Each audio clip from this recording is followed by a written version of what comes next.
Hello everyone and welcome back to another tutorial from Finance for Beginners. In this video, I'm going to show you how you can reset your forgotten password on the Expert Option Trading app. So let's get started right away. First of all, open up the Expert Option Trading app on your device.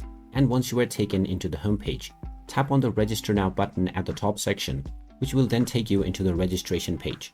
Now swipe to the right or tap on the Login option at the top section, and this will take you into the login page.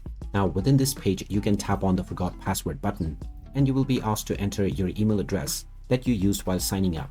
Just enter this email address and tap on the Send button and you will be asked to check your inbox. So check your inbox and you will find an email from Expert Option. Open up this email and you will see the Reset Password button. You can tap on this and now you will be allowed to reset your account password. Type in your desired new password and then type it in once again for confirmation. Finally, tap on the Change Password button and now your password has successfully been reset. You can now go back to the login page and use your new credentials to log into your account right away. So there you have it. That is how easy it is to reset your forgotten password on the Expert Option Trading app.